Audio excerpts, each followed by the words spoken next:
Middle 2 lines కి ఇటు వచ్చేవాలి. ఏ complete అయిన తర్వాత ఏం రాయాలి? ఎండింగ్ స్ట్రోక్ రాయాలి. So B small curve and straight line. Oval already practice చేస్తారు కదా మీరు, ఓవెల్ లెటర్స్ ప్రాక్టీస్ చేస్తారు కదా. ఏ లో ఉన్నటువంటి ఓవెల్, బి లో ఉన్న ఓవెల్ ఒకేలా ఉండాలి. సి ఎండింగ్ స్ట్రోక్ ఇలా పైకి తీసుకెళ్లి స్టాప్ చేయండి. డి ఓవెల్ 2 లైన్స్ కి వచ్చేవాలి. Small curve and straight line. D completed after ఏం రాయాలి? ఎండింగ్ స్ట్రోక్ రాయాలి. ఈ కూడా ఎండింగ్ స్ట్రోక్ ఇట్లా పైకి తీసుకెళ్లి స్టాప్ చేయండి అలా. ఎఫ్ ఆల్రెడీ మనందరికి ఇలా రాయటం వచ్చు కదా, ఎవరు కన్ఫ్యూజ్ అవ్వద్దు. ఎఫ్ రాయటంలో మనం ఇలా రాసేటువంటి ఎఫ్ కి జస్ట్ ఈ స్ట్రోక్ రాస్తే లూసిడ్ ఎఫ్ అవుతుంది. జి ఓవెల్ మిడిల్ 2 లైన్స్ కి టచ్ అవ్వాలి. Next H starting small curve and straight line. H complete అయిన తర్వాత ఎండింగ్ స్ట్రోక్ రాయాలి. I starting stroke, I ending stroke. I పైన జే పైన డాట్స్ మాత్రమే పెట్టాలి, జీరోస్ పెట్టొద్దు, గుర్తు పెట్టుకోండి. డాట్ పెట్టాలి, ఆ డాట్ కూడా ఎక్కడ ఉండాలి? దగ్గరగా ఉండాలి.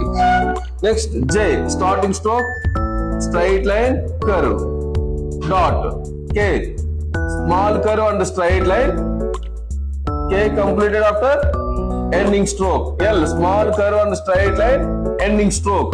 M starting stroke, M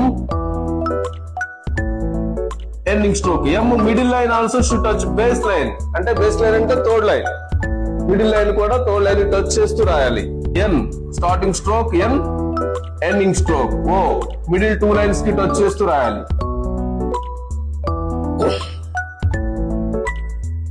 P starting stroke, straight line. So oval. Q oval, straight line, ending stroke. R చూడండి, స్టార్టింగ్ స్ట్రోక్, స్ట్రైట్ లైన్. ఈ మిడిల్ నుంచి సపరేట్ చేస్తూ రాయండి. చాలా మంది 2 లైన్స్ కి టచ్ చేస్తూ రాయాలి. T straight line, ending stroke ఉండాలి. ఫస్ట్ లైన్ కి సెకండ్ లైన్ కి మధ్యలో T లైన్ ఇలా కొంచెం పెద్దగా పెట్టండి, పెద్దగా రాయండి. Next U starting stroke, straight line, ending stroke. V starting stroke, V starting stroke. W middle line also should touch top line అన్న. టాప్ లైన్ అంటే సెకండ్ లైన్. ఈ లైన్ కూడా పై లైన్ టచ్ అవ్వాలి. X Y starting stroke, Y and Z.